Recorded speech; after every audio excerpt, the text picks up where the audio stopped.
पाकिस्तान को चीन ने किस कदर चूना लगाया, इसका एक और नमूना सामने आ गया। पता चला है कि चीन से पाकिस्तान ने जो भी ड्रोन और मिसाइलें खरीदी उनमें ज्यादातर कबाड़ निकला, जिसका मतलब यह है कि वो सारे हथियार काफी पुराने थे और कबाड़ से ज्यादा कुछ नहीं थे। पिछले कुछ सालों में पाकिस्तान ने सैकड़ों करोड़ डॉलर के हथियार चीन से खरीदे। इनमें कुछ छोटे एयरक्राफ्ट तक शामिल हैं।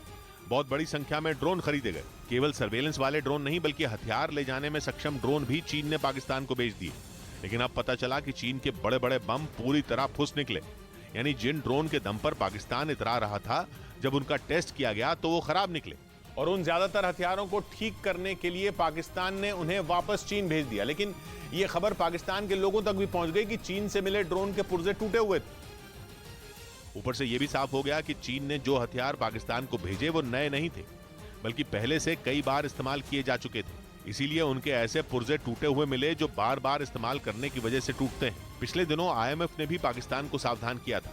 उसने ये भी बताया था कि वहां अलग अलग तरह के प्रोजेक्ट लगाकर चीन पाकिस्तान की अर्थव्यवस्था को दीमक की तरह चाट रहा है। अब कबाड़ हो चुके हथियारों के बाद चीन की मंशा एक बार फिर साफ हो गई। उधर घटती आबादी की वजह से चीन चिंता में पड़ गया, क्योंकि पिछले साल चीन की जनसंख्या में 8.5 लाख की गिरावट दर्ज की गई, जो 1960 के बाद पहली बार हुआ। आबादी में 8.5 लाख की गिरावट के आंकड़े ने चीन की सरकार की टेंशन बढ़ा दी, जिसे दूर करने के लिए चीन में नई नई योजनाएं लाई गई हैं, जिसमें सबसे ज्यादा चर्चा है शादी के बाद 30 दिनों की पेड लीव देने की, जो पहले सिर्फ 3 दिनों की थी। चीन अब जन्म दर को बढ़ाने की कोशिश में लगा है, लेकिन चीन ने 1980 से 2015 तक सख्ती के साथ एक बच्चे की नीति को लागू किया और माना जाता है कि इसी कारण चीन की जनसंख्या में संतुलन बिगड़ गया।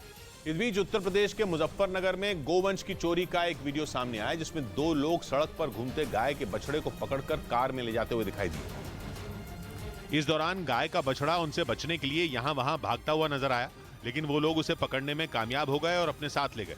इस घटना का वीडियो वायरल होने के बाद पुलिस उन चोरों की तलाश में जुट गई। 2 टीमों का गठन कर दिया गया है। वहां रहने वाले लोगों ने उनके इलाके से एक नहीं बल्कि कई गाय के बछड़े गायब होने का आरोप लगाया।